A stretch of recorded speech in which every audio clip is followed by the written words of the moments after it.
Okay, so the dude that asked for the trade breakdown on my volatility 25-1S trade, I will be explaining exactly what I did to catch the buys on this pair in this video. So let me quickly clear my screen so that we can properly see everything. Okay. All right, so every single um, MSNR trade starts at the 24-hour time frame where we look for two things. We look for a rejection of a SNR level, that is an A-shaped level, a V-shaped level, or an open or close, or we look for an engulfing. You see on the 24-hour time frame, we had this engulfing on the 29th of September last month. We spread the line after we draw the box. After you see the engulfing position, or rather the engulfing zone on the 24-hour time frame, you drop 2 time frames lower, that's to the 1-hour time frame, and you look for your SMC setup. So SMC setup that I use, the only one that I use actually, though I should start incorporating others, is the liquidity sweep and break of structure, followed by an inducement. So this is the engulfing zone that we marked out. You can clearly see a liquidity sweep right here, right here. Let's say liquidity sweep right here. We see a break of structure out of the engulfing zone, exactly where we drew our square, right there. About okay, and then after that, we see inducement, that is liquidity that will draw us back to our EOI. So after you've marked out these three things, that is a sweep of liquidity, a break of structure, and inducement to draw you back to the original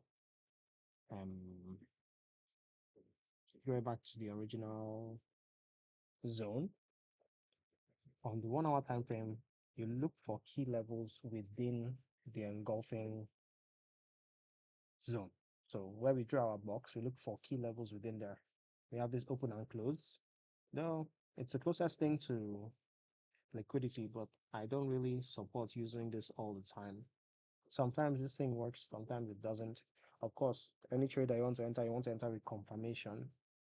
But usually what I aim for when it comes to engulfings rather than SNR levels is to aim for the QMR zone, that is the Quasimodo rejection zone, or the apex of the our, should I say, liquidity sweep, the apex of that. Those are the two places I aim for. Usually, of course, sometimes price would reject off other zones, but mostly this is what I see. So those are the trades that I take. I don't want this video to be too long. If you look at the QM zone, you see price directly tapped on that one. Though this is not all that I did to get where to get the key levels to trade.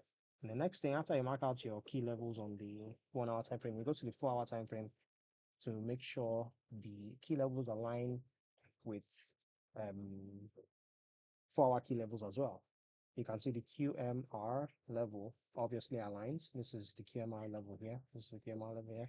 It obviously aligns, and it's a perfectly sniper entry into the trade. This one doesn't align, so we delete that immediately. This one doesn't align, so we delete that too.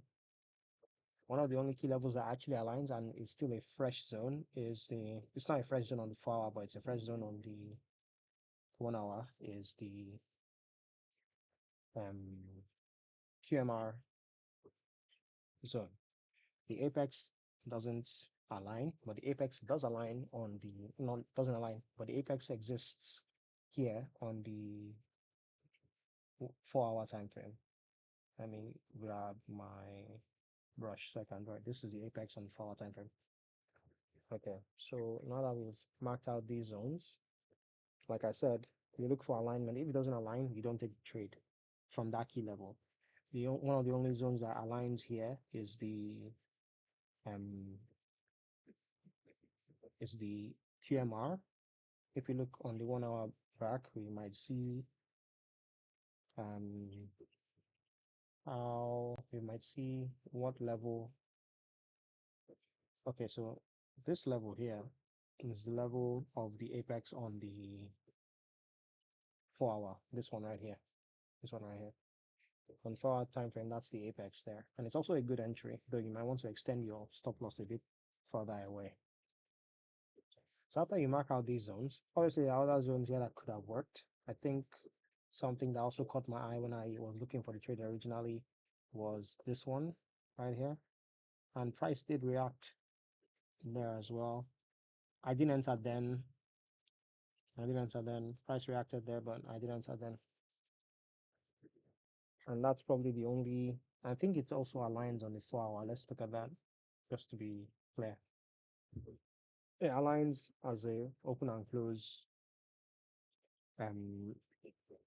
resistance becomes support. That's SBR.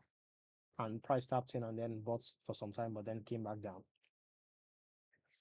Usually what I aim for, like I said, is the QMR level and the apex. And if you see those two zones directly, what's the word? Align with where the buys took place. Another thing you can use that I got from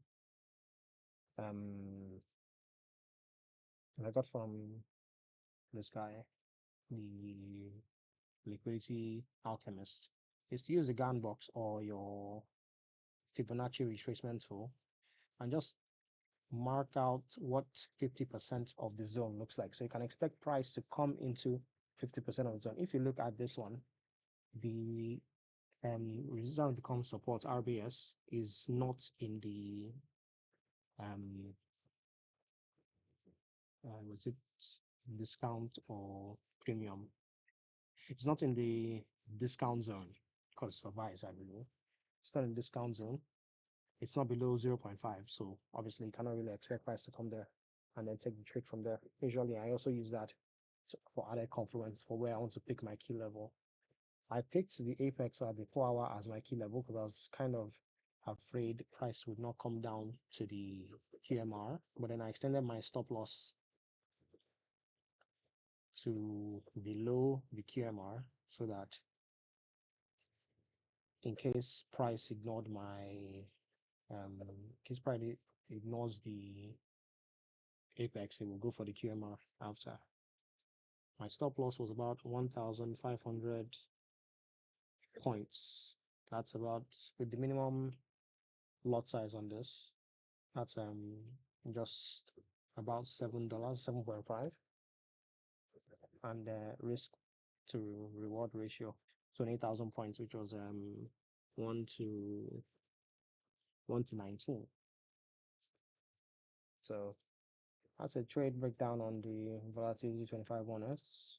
If you have any questions, please ask me in the group chat or DM me, anyone that suits you better. That'll be all.